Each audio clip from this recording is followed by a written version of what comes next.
Hello everyone, myself Khushi.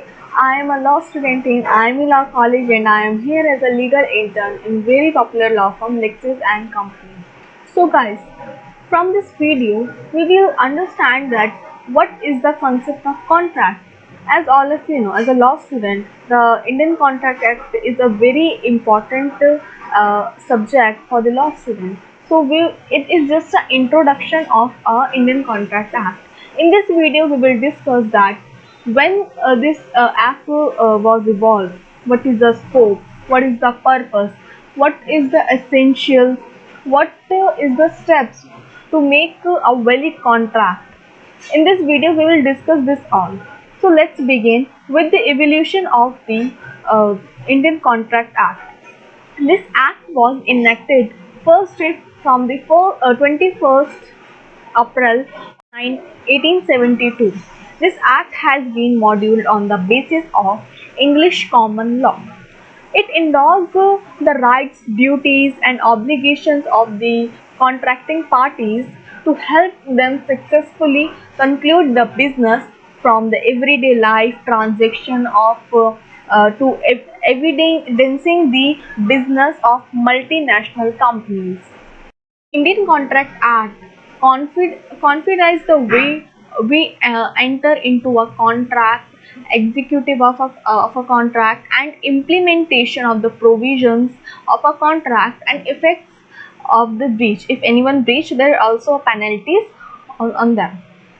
There is a specific area which deals in a detail, which is, we can say, property, movable goods, specific performance, such as the Specific Property Act, which is a part of Indian Contract Act, but then are now the separate from the Indian Contract Act 1872.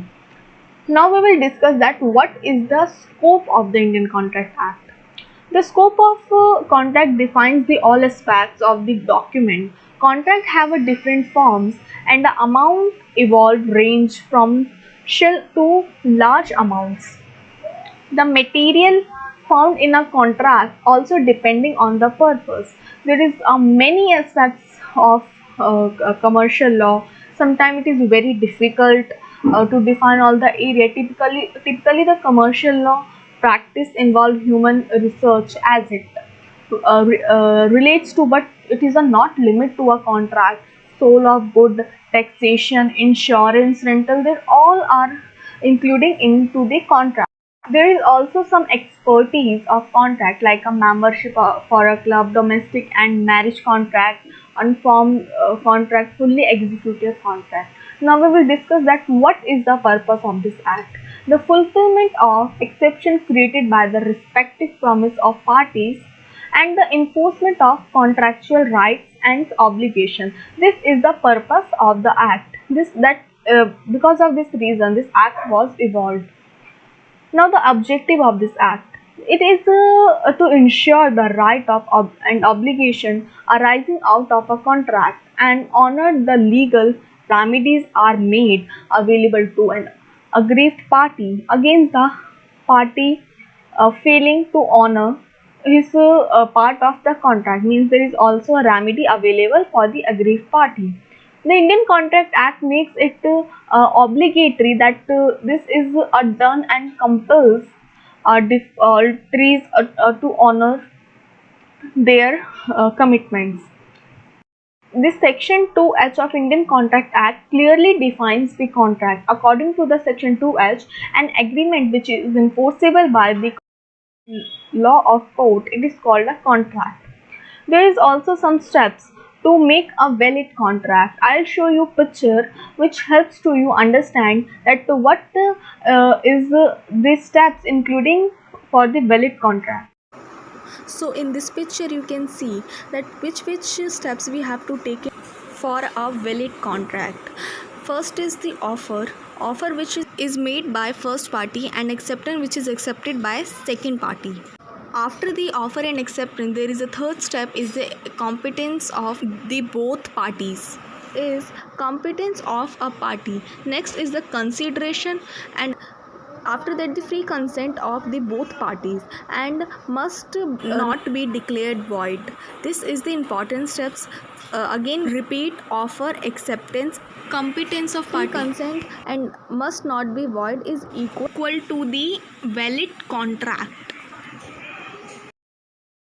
Hope you understand that which steps which is including into the valid contract. Now we will discuss that what is the essentials of a valid contract. I also explain the essentials of valid contract with the help of a picture. Let's see. For the valid contract, there is a six essential elements which is present in valid contract. First is consideration. The consideration is always present in the valid contract. Next is the capacity. Both party are capable to enter into the contract. Next is the consent. The both party enter into the contract have a free consent. The next element is offer and acceptance.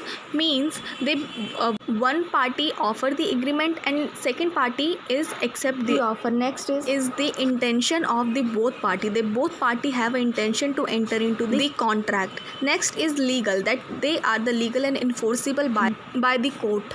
So in this is the six elements: consideration, capacity, consent, offer and acceptance, intent, legal. They are some essentials of valid contract. So guys, this is all about the contract. In this video, we will discuss that what is the evaluation, what is the scope, what is the objective, purpose, what steps which is including for the valid contract, and what is the essentials of the contract. Hope you understand now that what is the meaning, what is the concept, the whole concept of the valid contract. So guys, hope you like this video and hope you understand this concept clearly. After that, if you have any doubt and any question, then you have to ask me in a comment box and I will give you a best to answer it. A very thank you to all to watching this video and have a nice day.